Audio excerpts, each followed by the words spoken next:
قرآن نے واضح لفظوں میں فرما دیا سب سے زیادہ اللہ سے ڈرنے والا ہوگا وہی اللہ کے نزدیک سب سے زیادہ عزت والا ہوگا۔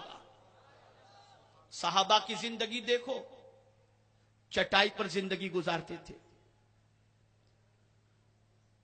سوکھی روٹی پر اکتفا کرتے تھے، فاقوں میں زندگی گزارتے تھے، لیکن عزت کا عالم یہ تھا کہ جہاں سے گزر جاتے دنیا کے لیے تیار ہو جایا کرتی تھی۔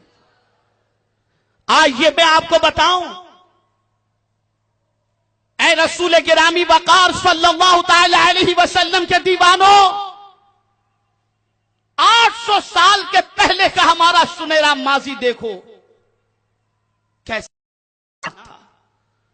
علم حاصل کرنا ہو تو مسلمان کے پاس جاؤ، اخلاق سیکھنا ہو تو مسلمان کے پاس جاؤ، حکومت چلانا سیکھنا ہو تو مسلمان کے پاس جاؤ۔ اسلام کی تعلیم سے آراستہ مسلمان حسن اخلاق کا اتنا پیکر ہوا کرتا کہ اس کے قریب جو ہوتا اسے چلنے کھانے پینے اٹھنے بیٹھنے کا ڈھنگ آ جایا کرتا تھا۔ لیکن اللہ اکبر،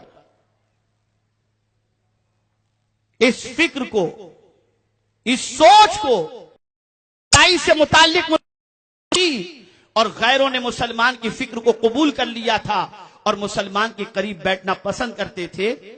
مسلمان اس وقت تک نہایتی تابناک اور نہایتی مؤثر اپنی زندگی کو گزارتا تھا، لیکن رفتہ رفتہ عزت و شہرت کی بنیاد پر، کامیابی کی بنیاد پر دولت ملتی گئی، سرمایہ ملتا گیا، اور اس کے بعد تعیشات کی زندگی میں مسلمان ڈوب گیا، اور مسلمان رفتہ رفتہ دنیا کی رنگ ریلیوں کے اندر ڈوب گیا، اور آہستہ آہستہ دولت کا استعمال گناہوں کے اندر، دولت کا استعمال اسراف کے اندر، دولت کا استعمال برائیوں کے اندر، دولت کا استعمال ناجائز چیزوں کے اندر، دولت کا استعمال اللہ کی نافرمانی کے اندر، دولت کا استعمال رسول کی نافرمانی کے اندر جب مسلمان کرنا شروع کیا تو فکر اس کی خراب ہونے لگ گئی، فکر اس کی بودی ہونے لگ گئی۔ چنانچہ آپ دیکھیں کہ گزشتہ کئی صدیوں سے مسلمان کا کوئی ایسا دنیا کے سامنے نظر نہیں آ رہا جو ایک قابل قدر کارنامے کی حیثیت سے مسلمان کا پیش کیا جا سکے۔ وجہ کیا ہے؟ سبب کیا ہے؟ وجہ اور سبب یہی ہے کہ فکر صحابہ، فکر مصطفیٰ صلی اللہ علیہ وسلم سے مسلمانوں نے روگردانی کی۔ میں آپ کو بتاؤں، آج روئے زمین کے اوپر کم و بیش 55 اسلامی ممالک ہیں، اور ان میں سے کچھ ممالک ایسے جن کے وہاں پیٹرول نکلتا ہے، جس کی پوزیشن یہ ہے کہ سونے کے پہاڑ موجود ہیں، یورینیم نکل رہا ہے۔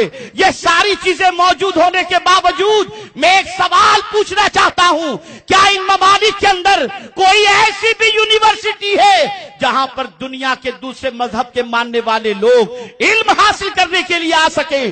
تو نہیں، آپ کو ایسی یونیورسٹی نہیں ملے گی۔ اب وہ لوگ اپنے سرمایہ سے محل بناتے ہیں، اپنے سرمایہ سے سونے کے باتھ روم بناتے ہیں، اپنے سرمایہ سے عیش قدر تعمیر کرتے ہیں، اپنے سرمایہ سے اشیاء کرتے ہیں۔ چنانچہ یہی بدکرداریاں، یہی برائیاں مسلمانوں کے اندر داخل ہونی شروع ہو گئیں۔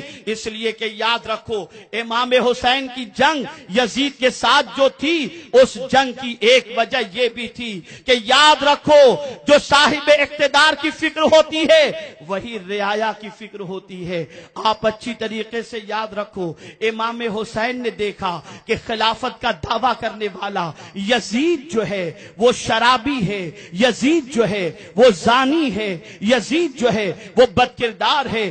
امام حسین جانتے تھے کہ اگر یہ خلافت کا دعویٰ کرنے والا شخص کامیاب ہو گیا تو جو اس کی عادت ہوگی، جو اس کی فکر ہوگی، جو اس کی سوچ ہوگی، وہی رعایا کے اندر منتقل ہوگی۔ اس لیے کہ فرمایا گیا، الناس علی دین ملوکہم، لوگ اپنے بادشاہوں کے دین پر ہوں گے۔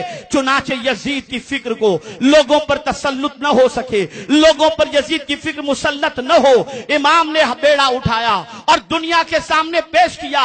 ایک طرف فکر یزید ہے، دوسری طرف فکر حسین ہے۔ اگر یزید اس فکر کا حامل ہو کر تخت خلافت پر فائز ہو گیا تو سوسائٹی کے اندر برائیاں پھیل جائیں گی. جو یزید کی عادت ہوگی وہی رعایا میں آئے گی, جو یزید کا کردار ہوگا وہی رعایا میں آئے گا. امام حسین نے علم اٹھایا, یزید خلافت کا حقدار نہیں ہو سکتا اگر یزید اسلام پر عمل کرنے والا ہو, غریبوں کا غمخوار ہو, مصیبت زدوں کی مصیبتوں کو دور کرنے والا ہو, بیت المال کو اپنی پراپرٹی نہ سمجھتا ہو, رعایا پر خرچ کرنے والا ہو, عابد و زاہد ہو, تو اس کی خلافت تسلیم کی جا سکتی ہے. لیکن اس کی بد کرداری کی بنیاد پر, اس کے کردار خراب ہونے کی بنیاد پر, اس کی عادت و اس کو خلیفہ تسلیم نہیں کیا جا سکتا, اس لیے کہ اس کی وجہ سے پوری ملت اسلامیہ کی سوچ بدل جائے گی.